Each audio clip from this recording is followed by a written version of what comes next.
আল্লাহ আমার রব, এই রবি আমার সব। দামে দামে তন মনে তারি অনুভব। তোমার দুনিয়াতে আমি যেদিকে তাকাই, অথই নিয়ামতে ডুবে আছি সবাই। পাক পাখালির গানে শুনি তসবি কলো রব, তসবি কলো রব। আল্লাহ আমার রব, এই রবি আমার সব। আসসালামু আলাইকুম, আলহামদুলিল্লাহ, আসসালাতু ওয়াসসালাম আলা রাসূলিল্লাহ। প্রিয় দর্শক, আপনারা যারা দেশে আছেন প্রবাসে, সবাইকে জানাই অনেক অনেক প্রীতি ও শুভেচ্ছা। শুরু হলো এনটিভি আয়োজিত এবং লাভ হলো নিবেদিত অনুষ্ঠান আপনার জিজ্ঞাসা। আপনাদের সাথে আছি আমি জয়নুল আবেদিন আজাদ। আর আপনাদের মনোজায়গা প্রশ্নের জিজ্ঞাসার জবাব দিচ্ছেন বিশিষ্ট আলেম ডক্টর মোহাম্মদ সাইফুল্লাহ। আসসালামু আলাইকুম ওয়া রাহমাতুল্লাহি ওয়া বারাকাতুহু। প্রিয় দর্শক, শাবান মাস মুসলিম জীবনে একটি গুরুত্বপূর্ণ মাস। এই জনপদে লক্ষণীয় বিষয় হলো, যখন মর্যাদাপূর্ণ বিভিন্ন মাস বা দিবস এসে যায়, তখন আমরা যারা ধর্মমনস্ক ব্যক্তি, তারা আবেগের সাথে অনেক কিছু করে থাকি। কিন্তু প্রশ্ন হলো, যখন ইবাদতের বিষয় চলে আসবে, ইবাদতের প্রসঙ্গ যুক্ত হবে, তখন কি আমরা আবেগের ভিত্তিতে কাজ করব, না সঠিক তথ্য বা দলিলের ভিত্তিতে কাজ করব? এমন প্রশ্ন এসে যায় শবে বরাত নামে যে রাতটি এই জনপদের আমরা অনেকে পালন করে থাকি, সে বিষয়টা আসলে কেমন, বা শবে বরাতের এই রাতকে হাদিসের পরিভাষা কি বলা হয়েছে, লাইলাতুন নিসফে মিন শাবান। তো সে বিষয়ে আমরা আজকে আমাদের সাইফুল্লাহ ভাই থেকে জানবো। শুরুতেই এই শাবান মাসে যে আমাদের জনপদের মানুষ শবে বরাত পালন করা হয়ে থাকে, তারা তো অবশ্যই একটা ধর্মীয় আবেগ নিয়ে পালন করে থাকেন, কিন্তু এই বিষয়টি ইবাদত হিসেবে কবুল হওয়ার জন্য তো দলিল প্রয়োজন, সঠিক বিষয়ে জেনে আমাদের করতে হবে। তো এই বিষয়ে কি বলবেন? ধন্যবাদ। খুব গুরুত্বপূর্ণ একটি বিষয়। আমরা জানি যে রাত্রিকে শবে বরাত বলা হচ্ছে, এটা মূলত লাইলাতুন নিসফি মিন শাবান হাদিসের পরিভাষায়, অথবা আল্লাহ নবী সাল্লাল্লাহু আলাইহি ওয়াসাল্লামের হাদিসগুলোতে যেভাবে এসেছে, সেটা হচ্ছে লাইলাতুন নিসফি মিন শাবান, শাবান মাসের মধ্য রজনী অথবা শাবান মাসের 15 তারিখের রাত। তো এই রাতটি সম্পর্কে রাসূলুল্লাহ সাল্লাল্লাহু আলাইহি ওয়াসাল্লাম কিছু হাদিস এসেছে, এবং এই হাদিসের রেওয়ায়াতগুলো আমরা যদি একসাথ করি দেখতে পাবো সর্বমোট 14 জন সাহাবী থেকে বিভিন্ন বর্ণনা বিভিন্নভাবে এসেছে, এবং এই রেওয়ায়াতগুলো সবগুলোকে একসাথ করে ওলামায়ে কেরামগণ দেখেছেন যে এর কিছু কিছু রেওয়ায়াত রয়েছে, হাদিস রয়েছে, যেগুলো বর্ণনার দিক থেকে এবং হাদিসের মানে বিশ্লেষণের দিক থেকে হাদিসগুলো একেবারেই হাদিসের নামে মিথ্যাচার করা হয়েছে, অর্থাৎ তৈরি করা হাদিস, জাল হাদিস যেটাকে বলা হয়ে থাকে। আবার কিছু কিছু হাদিস আছে দাইফ, খুবই দুর্বল সনদের দিক থেকে, যেহেতু বর্ণনাকারীদের মধ্যে এমন ব্যক্তি রয়েছে যেগুলো মানে দুর্বল বর্ণনাকারী। শুধুমাত্র 3টি হাদিস নিয়ে আলেমদের মধ্যে বিতর্ক এবং বিশুদ্ধতার বিষয়টি নিয়ে মানে বক্তব্য আছে, মতবিরোধ আছে, মত পার্থক্য রয়েছে।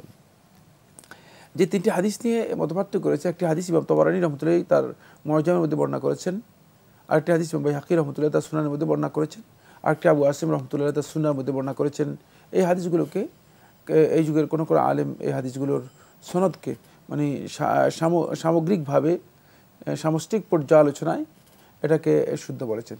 যদিও অধিকাংশ ওলামায়ে কেরামগণ এবং পূর্ববর্তী আলেমদের কাছে যখন আমরা যাব দেখব, পূর্ববর্তী আলেমগণ এই হাদিসগুলোকেও সনদের দিক থেকে দুর্বল বলেছেন। এই হাদিসগুলোর মূল কথা কী সেটা আমাদের খুব ভালো করে বুঝলে আমরা ক্লিয়ার হয়ে যাবে। এই হাদিসের একটি লফজ আমরা তুলে ধরি, যেটা মুআজ ইবনে জাবাল রাদিয়াল্লাহু আনহু বর্ণনা করেন। তিনি বলেন যে ইন্নাল্লাহা ইয়াত্তালিউ ফি লাইলাতিন নিসফি মিন শাবান আলা খালকিহি আও ইলা খালকিহি, যে আল্লাহ সুবহানাহু ওয়া তাআলা যে লাইলাতুন নিসফি মিন শাবানের মধ্য রজনীতে আল্লাহ রাব্বুল আলামিন তার সৃষ্টি জগতের দিকে আল্লাহ তাআলা মনোনিবেশ করেন, সৃষ্টি জগতের প্রতি তার মনোনিবেশ আল্লাহ তাআলা করেন।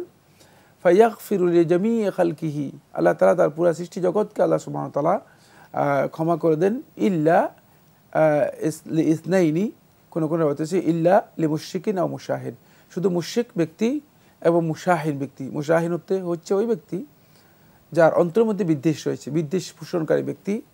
এই দুইজনকে ছাড়া আল্লাহ সুবহানাহু ওয়া তাআলা বাকি সবাইকে ক্ষমা করে দেন।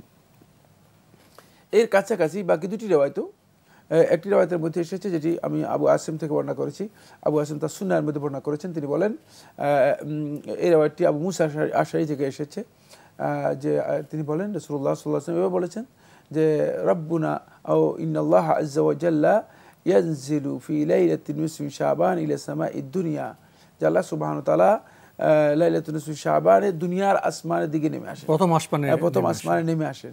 তারপরে নেমে আসার পরে আল্লাহ সুবহানাহু ওয়া তাআলা ফায়াত্তালিউ আলা খালকিহি, আল্লাহ তাআলা মানুষ যারা আল্লাহ সৃষ্টি আছে সৃষ্টির দিকে মনোনিবেশ করেন এবং সবাইকে ক্ষমা করে দেন, শুধুমাত্র মুশরিক এবং মুশাহিন যে আছে তাকে ক্ষমা করা হয় না।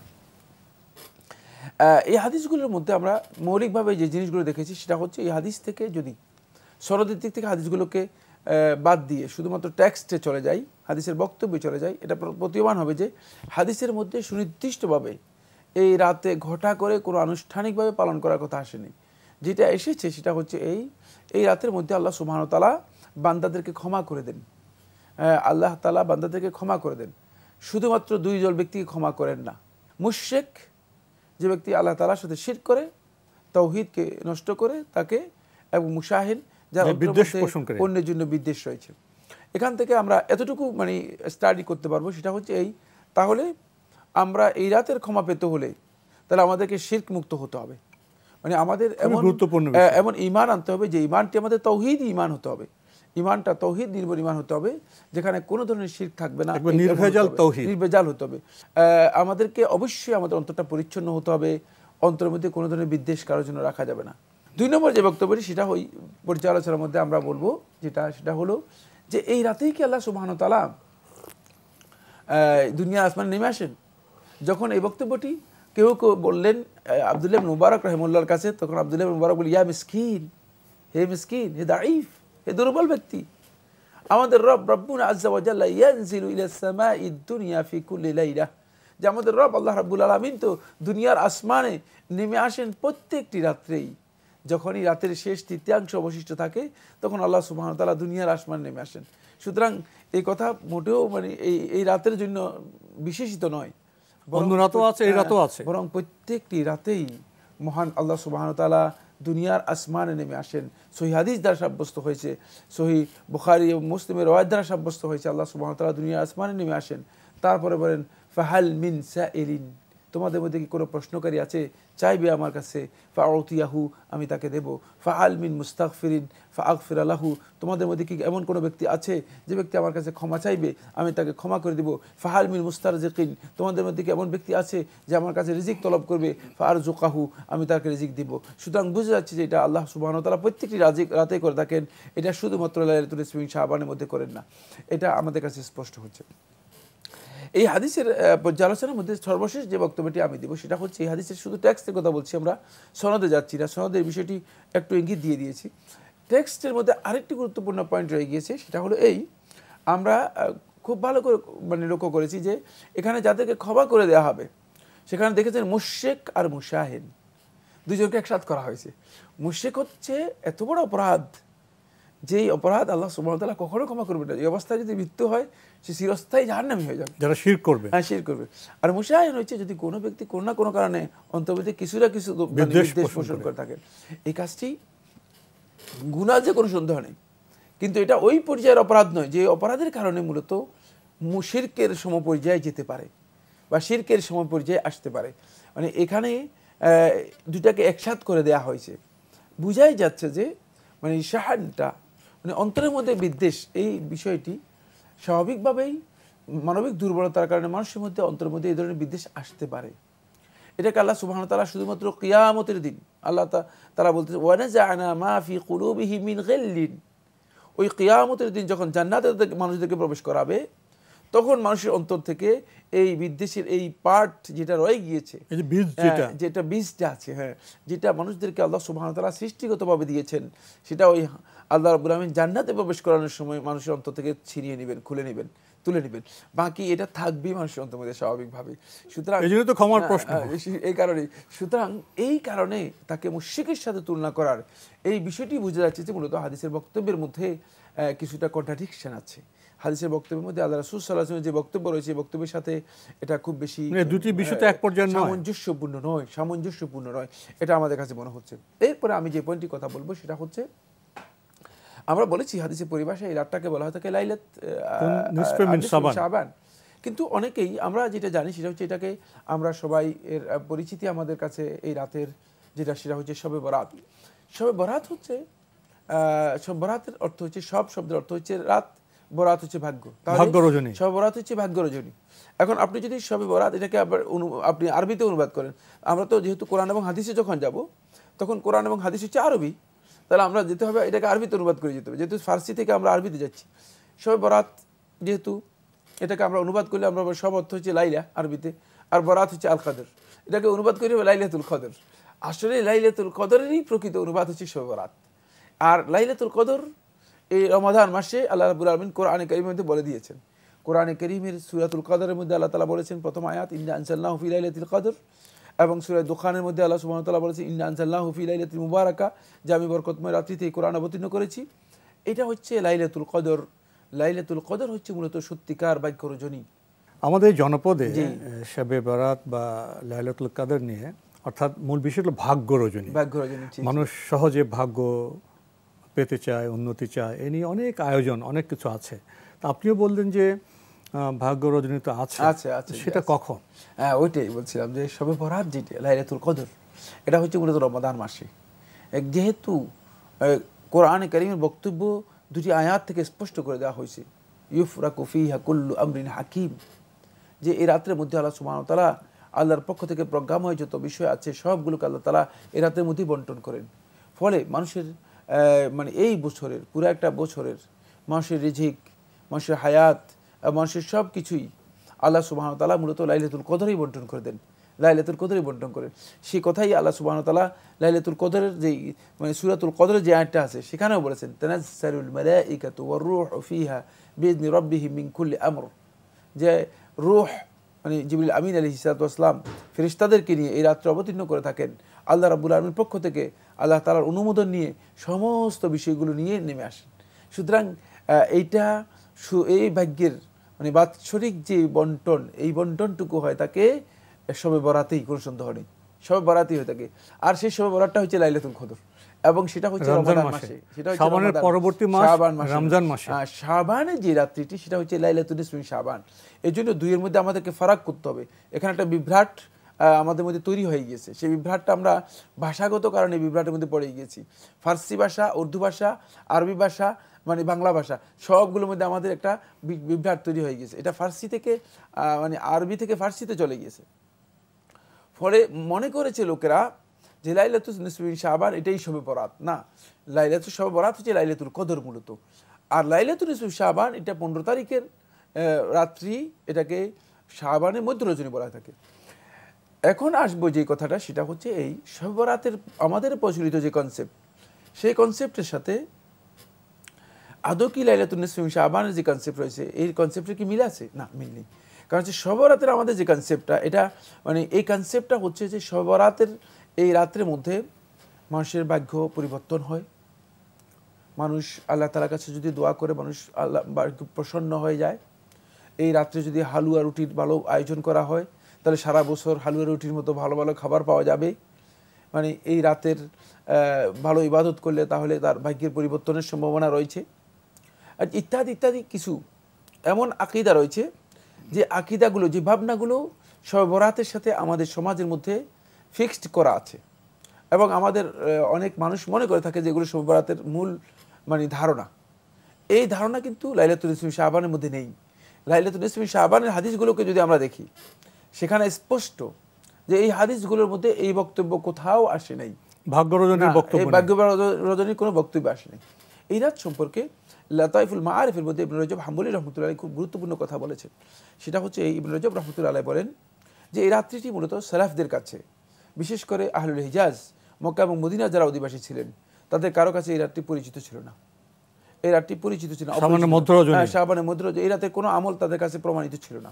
ফলে ইবনু আবু মুলাইকা রহমতুল্লাহ, ইবনু আবি মুলাইকা রহমতুল্লাহ তার কাছে যখন এক ব্যক্তি বলল যে জিয়াদ আন-নুমাইরি এ কথা বলতেছে যে শবে বরাত লাইলাতুল নিসফি শাবান, মানে শাবান মাসের মধ্য রজনী, এই রাতটা লাইলাতুল কদরের চেয়েও শ্রেষ্ঠ, তখন ইবনু আবু মুলাইকা রহমতুল্লাহ বলেন, যদি আমার কাছে লাঠি থাকতো তাহলে আমি জিয়াদ আন-নুমাইরিকে লাঠি দিয়ে আমি সোজা করে দিতাম। এই ধরনের বক্তব্য আল্লাহ রাসূল সাল্লাল্লাহু আলাইহি ওয়াসাল্লামের সাহাবীদের কারো কাছ থেকে আমরা পাইনি। মানে এখানে যেটা বোঝা গিয়েছে যে সেটা হলো এই কাজ, এই রাতের ঘটা করে আয়োজনের বিষয়টি অনেক পরে এসেছে, সেটা আমি একটু পরে বলবো। কিন্তু এই রাতটি পরিচিতই ছিল না তাবিদের কাছে, এই রাতটি পরিচিতই ছিল না তাবিদের পরবর্তী তাবিদের কাছে, এই রাতটি পরিচিতই ছিল না। যেটা ছিল সেটা হলো তাহলে রাসূলের সময় ছিল না, সাহাবাদের সময় ছিল না, তাবিদের সময় ছিল না। তাবিদের সময় এসে শুধুমাত্র মানে খালিদ বিন মাদান, মুহাম্মদ ইবনে লুকমান এবং মাকহুল আশ-শামি, জিয়াদ আন-নুমাইরি, যে আমি যে চারজনের নাম বললাম তাদের কথা ইবনে রজব রহমতুল্লাহ আলাইহি তার লাতাইফুল মাআরিফের মধ্যে উল্লেখ করেছেন। তিনি বলেন যে এরা এই রাতকে তাফদিল করত, গুরুত্ব দিত বেশি, এই রাতের গুরুত্বের কথা তারা বর্ণনা করত, তারা মনে করে এই রাত গুরুত্বপূর্ণ, এই কথা তারা উল্লেখ করত। কিন্তু তারা যে এই রাতটাকে ঘটা করে পালন করতো এই কথা তিনি তার কিতাবের মধ্যে উল্লেখ করেন নাই। এবং তিনি সেখানে লাতাইফুল মাআরিফে এটা ইঙ্গিত দিয়েছেন যে এর মধ্যে মাকহুল আশ-শামি, জিয়াদ আন-নুমাইরি, এই দুইজন বর্ণনাকারী আছেন, এই দুইজনই ইসরায়েলিয়াত থেকে বর্ণনা করত, ইসরায়েলি বর্ণনা থেকে তারা বর্ণনা করত। সম্ভবত তারা, তিনি বলতেছেন, এটা আমার বক্তব্য, এটা ইবনে রজব রাহমাতুল্লাহ বক্তব্য, সম্ভবত তারা ইসরায়েলি বর্ণনা থেকে এই কথাগুলো কি করেছেন, এখানে ইনক্লুড করেছেন, এখানে ইনপুট করেছেন, অন্তর্ভুক্ত করে দিয়েছেন। ফলে এটা হতে পারে যে ইসরায়েলি রেওয়ায়াত থেকে এর মধ্যে এই কথাগুলোকে এখানে আনা হয়েছে। যাই হোক, কিন্তু সর্বশেষ একটি কথা খুব সুন্দর বলেছেন, যে কথাটুকু খুবই গুরুত্বপূর্ণ, সেটা হচ্ছে এই রাতের ফজিলতের ব্যাপারে যেহেতু কিছু হাদিস রয়েছে, কিছু হাদিসের আমি বলেছি 3টি হাদিসের নিয়ে বিতর্ক রয়েছে, ফজিলতের কথা বলা হয়েছে। সেই ক্ষেত্রে যদি কোনো ব্যক্তি ব্যক্তিগতভাবে এই রাতে কোনো আমল করে থাকে, ঘটা করে কোনো আয়োজন না করে ব্যক্তিগত যে ইবাদত আছে সেই ইবাদত যদি কেউ করে, কোনো সন্দেহ নেই তিনি এই ধরনের ইবাদত করতে পারেন, এবং এই ইবাদত করাটা তার জন্য মানে নিষিদ্ধ, গর্হিত অথবা সুন্নাহ পরিপন্থী একথা বলার কোনো অবকাশ নেই। কিন্তু খেয়াল রাখতে হবে যে বিষয়টি, সেটা হলো এই রাতের এই আয়োজন, আমরা দেখি যে কি বিশাল আয়োজন, আলোকসজ্জা করা হয়, হালুয়া রুটি করা হয়, তারপরে উৎসবের মতো উৎসব আয়োজন করা হয় থাকে। এই যে আয়োজনটুকু, এই আয়োজনটুকু কিন্তু রাসূলুল্লাহ সাল্লাল্লাহু আলাইহি ওয়াসাল্লামের সময় ছিল না, সাহাবায়ে কেরামদের সময় ছিল না, তাবিনদের সময় ছিল না। এটা কখন আসলো? সর্বপ্রথম ইবনে আবি হুমায়রা নামে এক ব্যক্তি, অনেক বড় কারি ছিল, মিশর থেকে তিনি দামেস্কে আসেন। দামেস্কের যে বড় মসজিদ রয়েছে, জামে মসজিদ যেটা, সেই মসজিদে আসেন। কেরাত খুব সুন্দর, কোরআনের আওয়াজ শুনে মানুষ এত সুমধুর কেরাত, যেমন মিশরে আমরা জানি যে কারি আব্দুল বাসেতের যে কেরাত রয়েছে, সুমধুর এই যে কেরাত, এই কেরাত আসলো যখন, তখন এই রাত্রে লোকদেরকে একত্রিত করলো, একত্রিত করে মানে তাদেরকে নিয়ে সালাত আদায় করা এবং এই ধরনের একটা আনুষ্ঠানিকতা তৈরি করলো। 400, কেউ কেউ বলেছেন 448 হিজরি সনে সর্বপ্রথম এটা শুরু হয়। এখান থেকে বোঝা যায় যে এটি অনেক পরে মূলত মুসলিম উম্মার মধ্যে এসে প্রবেশ করেছে। লাইলাতুল নিসফি শাবান, এই রাতের ঘটা করে আয়োজন করার কোনো বিষয় নেই। মূলত এই রাতে যদি কেউ ব্যক্তিগত ইবাদত করেন তিনি করতে পারেন, যেহেতু এই রাতের ফজিলতের ব্যাপারে কিছু হাদিস রয়েছে যেগুলো নিয়ে আলেমদের মধ্যে বিতর্ক রয়েছে।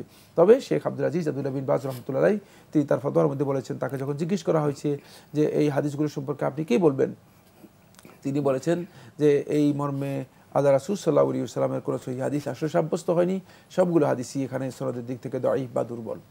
এ বিষয়ে তারও অনেক কথা ছিল, কিন্তু সময়ের কারণে আমাদের আজকে এখানেই শেষ করতে হচ্ছে। আপনাকে অনেক ধন্যবাদ। আপনাকে অশেষ ধন্যবাদ। প্রিয় দর্শক, আমরা দেখছিলাম এনটিভি আয়োজিত এবং লাভেলো নিবেদিত অনুষ্ঠান আপনার জিজ্ঞাসা। আমাদের অনুষ্ঠান আপনারা এনটিভি অনলাইনেও দেখতে পারবেন, ভিজিট করুন www.ntvbd.com। এছাড়া ইউটিউবে এবং আমাদের ভেরিফাইড ফেসবুক পেজে অনুষ্ঠান দেখতে পারবেন।